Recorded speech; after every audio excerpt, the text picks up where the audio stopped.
আসসালামু আলাইকুম সবাইকে তাইহান এগ্রো চ্যানেলের পক্ষ থেকে আন্তরিক শুভেচ্ছা অভিনন্দন। তো আজকে আমার এই নদীর পোনার বয়স হলো নদীর অর্থাৎ পদ্মার রেণু যেটা ছাড়ছিলাম, তো সেই মাছের আজকে বয়স হইলে ওখানে ছাড়া 10 দিন। 10 দিন না, 10 দিন না, 23 তারিখে ছাড়ছি, সেই হিসেবে হয়তো 8 থেকে 9 দিন কিংবা 10 দিন, যাই হোক। তো আল্লাহর রহমতে মাছের কোয়ালিটি যে কি পরিমাণ ভালো দেখলে বুঝতে পারবেন। এই যে দেখেন, মোটামুটি 80 থেকে 90% রুই কাতল হবে।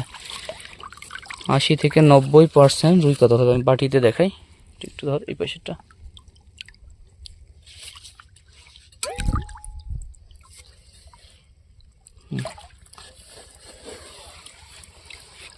ফেলে দেখলেন, এই যে দেখছেন।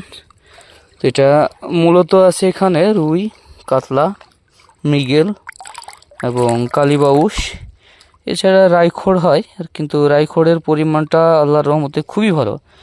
মানে রাইখোড়ের পরিমাণটা আসলে যত পরিমাণ কম হবে মাছের রেণুটাকে আমরা তত ভালো ধরি।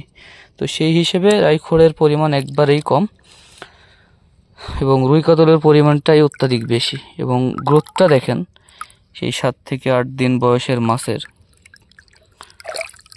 কি পরিমাণ গ্রোথ। ওই যে বাউস দেখা যাচ্ছে কালো, যেটা অনেক গুলান আছে এর মধ্যে, দেখেন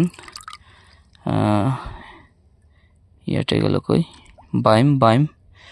বাইমও আছে। তো ম্যাক্সিমাম এক কথাই এই মাছটাতে ম্যাক্সিমামই হইল রুই এবং কাতল। হাতে দে, ঢেলে দে।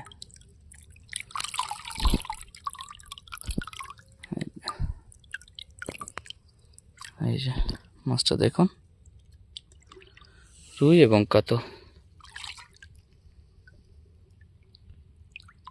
তো আপনাদের যাদের লাগবে যোগাযোগ করবেন, হয়তো অল্প দিনের মধ্যেই, হয়তো 2-1 দিন থেকে আমরা এটা ডেলিভারি দেওয়া শুরু করব। কারণ পুকুরের অবস্থাও ভালো নাই। এর আগে 2টা পুকুরে মাছ ছাড়া ছিল, সেই মাছগুলান আপনার আমাদের মিক্সচার হয়ে গেছে, বৃষ্টির পানিতে পুকুরগুলান ভেসে গেছে। ওগুলানেও মাছ আছে, কিন্তু মাছগুলান ভেসে গেছে। এখন মানে কি পরিমাণ পাওয়া যাবে জানি না। তো এখানে একবারে ফ্রেশভাবে রাখা আছে। তো যারা নেবেন অবশ্যই যোগাযোগ করবেন। ধন্যবাদ।